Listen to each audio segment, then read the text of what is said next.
पांडवों का संदेश लेकर उलूक का दुर्योधन के पास आना। वैशंपायन जी कहते हैं, जन्मेजय, पांडव लोग तो पहले से ही क्रोध में भरे बैठे थे। उलूक की ये बातें सुनकर वे और भी गर्म हो गए और विषधर सर्पों के समान एक दूसरे की ओर देखने लगे। तब श्री कृष्ण ने कुछ मुस्कुराकर उलूक से कहा, उलूक, तुम जल्दी ही दुर्योधन के पास जाओ और उससे कहो कि हमने तुम्हारी बातें सुन ली हैं। तुम्हारा जैसा विचार है वैसा ही होगा। भीमसेन कौरवों के संकेत और भाव को समझकर क्रोध से आग बबूला हो गए और दांत पीसकर उलूक से कहने लगे, मूर्ख, दुर्योधन ने तुमसे जो जो बातें कही हैं वे सब हमने सुन ली। अब मैं जो कुछ कहता हूँ वो सुनो। तुम सब क्षत्रियों के सामने सूत पुत्र कर्ण और अपने पिता दुरात्मा शकुनी के सुनते हुए दुर्योधन से ये कहना कि रे दुरात्मन, हम जो अपने ज्येष्ठ भ्राता धर्मराज युधिष्ठिर की प्रसन्नता के लिए सदा से तेरे अपराधों को सहते रहे हैं। मालूम होता है हमारे उन उपकारों का तेरे हृदय में कुछ भी आदर नहीं है। धर्मराज अपने कुल के कल्याण के लिए ही आपस में मेल कराना चाहते थे। इसी से उन्होंने श्री कृष्ण को कौरवों के पास भेजा था, किंतु अवश्य तेरे सिर पर काल नाच रहा है, इसीलिए तू यमराज के घर जाना चाहता है। अच्छा, तो अब निश्चय कल हमारे साथ तेरा संग्राम होगा। मैंने भी तुझे और तेरे भाइयों को मारने की प्रतिज्ञा कर ली है और ऐसा ही होगा भी। समुद्र भले ही अपनी मर्यादा को तोड़ दे और पहाड़ों के भले ही टुकड़े टुकड़े उड़ जाएं, किंतु मेरा कथन झूठा नहीं होगा। अरे दुर्बुद्धे, साक्षात यम, कुबेर और रुद्र भी तेरी सहायता करें तो भी पांडव लोग अपनी प्रतिज्ञा पूरी करेंगे। मैं खूब जी भरकर दुशासन का खून पीऊंगा। इस युद्ध में स्वयं भीष्म जी को आगे रखकर भी कोई क्षत्रिय मेरे सामने आएगा तो उसे तुरंत यमराज के घर भेज दूंगा। इस क्षत्रियों की सभा में मैंने ये जितनी बातें कही हैं वे सभी सत्य होंगी। यह मैं अपने आत्मा की शपथ करके कहता हूँ। भीमसेन की बातें सुनकर सहदेव भी क्रोध में भर गए और इस प्रकार कहने लगे, पापी उलूक, मेरी बात सुनो। तुम अपने पिता से जाकर कहना कि यदि राजा धृतराष्ट्र से तुम्हारा संबंध ना होता तो हम में ये फूट ही ना पड़ती। तुमने तो धृतराष्ट्र के वंश और सब लोगों का नाश कराने के लिए ही जन्म लिया है। तुम साक्षात शत्रुता की मूर्ति, अपने कुल का उच्छेद कराने वाले और बड़े पापी हो। उलूक, याद रखो, इस संग्राम में मैं पहले तुम्हें मारूंगा और फिर तुम्हारे पिता के प्राण लूंगा। भीम और सहदेव की बात सुनकर अर्जुन ने मुस्कुराकर भीमसेन से कहा, भाई जी, आपके साथ जिन लोगों का वैर है उनके संबंध में तो आप यही समझिए कि वे संसार में हैं ही नहीं, किंतु उलूक से आपको कोई कड़ी बात नहीं कहनी चाहिए। दूत बेचारे क्या अपराध करते हैं, उनसे तो जैसा कहने को कहा जाता है वैसा ही वे सुना देते हैं। भीमसेन से ऐसा कहकर फिर उन्होंने धृष्टद्युम्न आदि अपने संबंधियों से कहा, आप लोगों ने पापी दुर्योधन की बातें सुन ली। इनमें विशेष रूप से मेरी और श्री कृष्ण की ही निंदा की गई है। इन बातों को सुनकर आप हमारे ही हित की दृष्टि से रोष में भर गए हैं, किंतु आप लोगों की सहायता और श्री कृष्ण के प्रताप से मैं संपूर्ण क्षत्रिय राजाओं को भी कुछ नहीं समझता। अतः आप सब आज्ञा दें तो मैं उलूक को इन बातों का उत्तर दे दूं, नहीं तो कल अपनी सेना के मुहाने पर गांडीव धनुष से ही इस बकवाद का जवाब दूंगा। बातों में तो नपुंसक लोग ही जवाब दिया करते हैं। अर्जुन की ये बात सुनकर राजा लोग उनकी प्रशंसा करने लगे। फिर महाराज युधिष्ठिर ने उन सबका उनके सम्मान और आयु के अनुसार सत्कार किया और दुर्योधन को संदेश रूप से सुनाने के लिए उलूक से कहा, उलूक, तुम जाओ और शत्रुता की मूर्ति कुल कलंक दुर्योधन से कहो कि भाई, तुम्हारी बड़ी पाप बुद्धि है।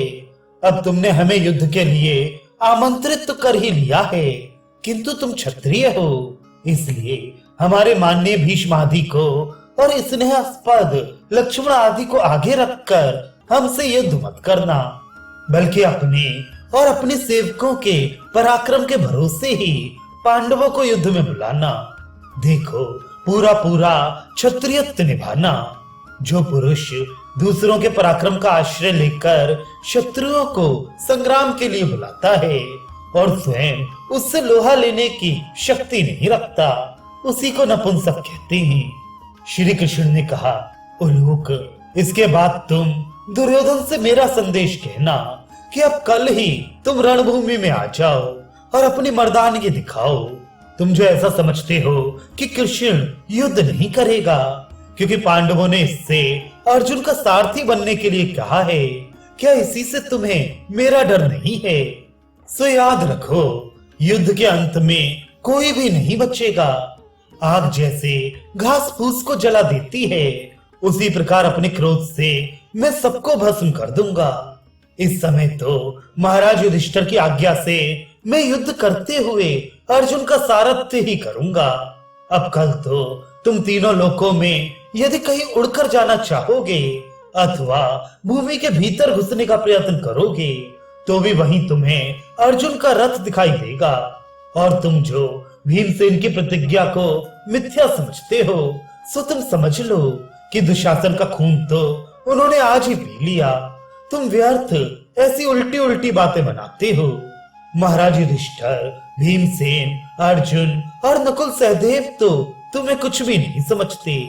इसके बाद महायशस्वी अर्जुन श्री कृष्ण की ओर देखकर उलूक से कहने लगे, जो पुरुष अपने पराक्रम के भरोसे शत्रुओं को संग्राम के लिए ललकारता है और फिर डटकर उनका मुकाबला करता है, मर्द तो वही है।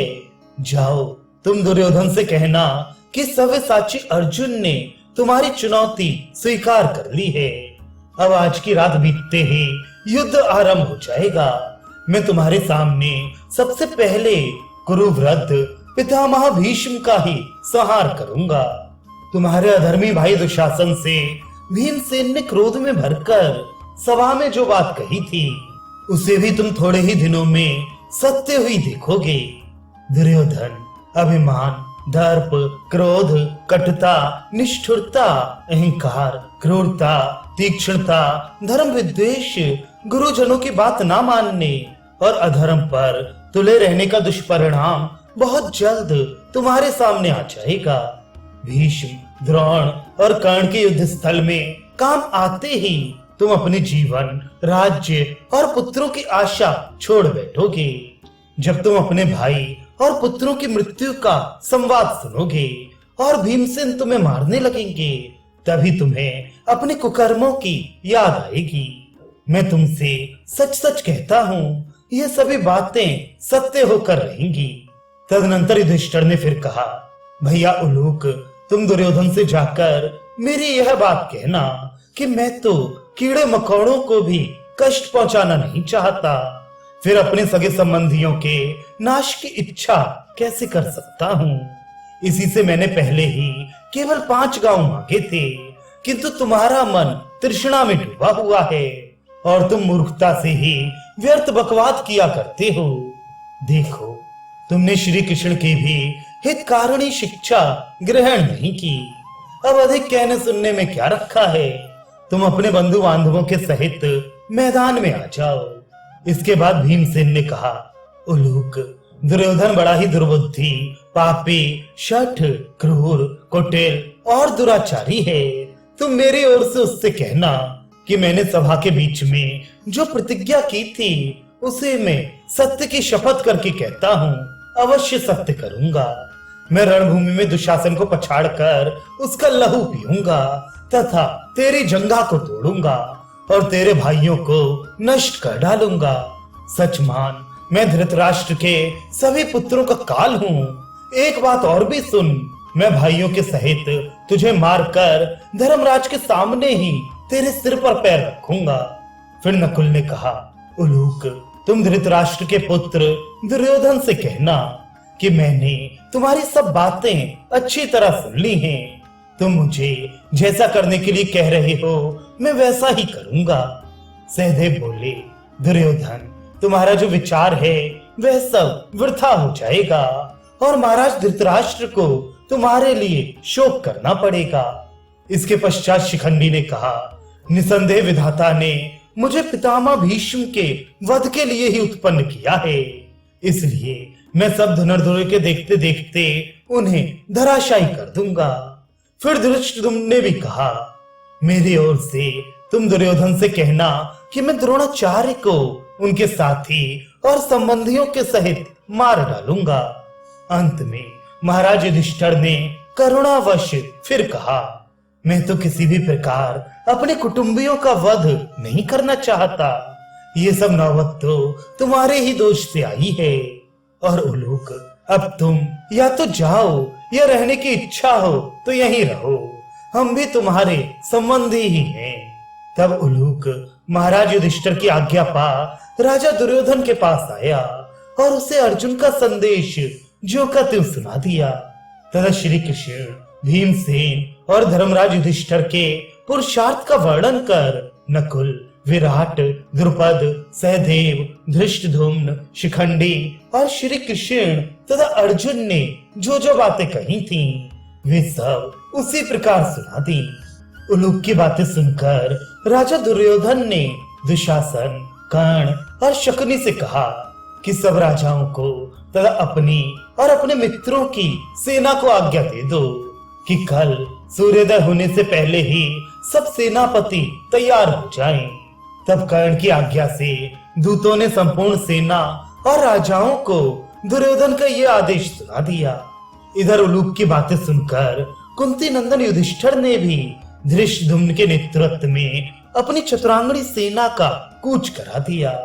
महारथी भीम और अर्जुन आदि सब ओर से उसकी देखभाल करते चलते थे। उसके आगे महान धनुर्धर धृष्टद्युम्न थे।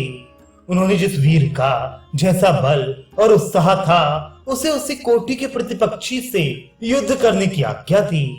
अर्जुन को कर्ण के साथ, भीमसेन को दुर्योधन के साथ, धृष्टकेतु को शल्य के साथ, उत्तमौजा को कृपाचार्य के साथ, नकुल को अश्वत्थामा के साथ, शैव्य को कृतवर्मा के साथ, सात्यकी को जयद्रथ के साथ और शिखंडी को भीष्म के साथ युद्ध करने के लिए नियुक्त किया।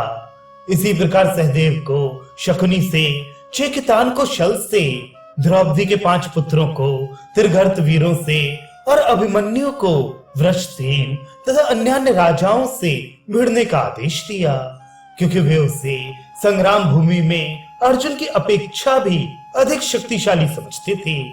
इस प्रकार सब योद्धाओं का विभाग कर उन्होंने अपने भाग में द्रोणाचार्य को रखा और फिर पांडवों की विजय के लिए रणांगण में सुसज्जित होकर खड़े हो गए।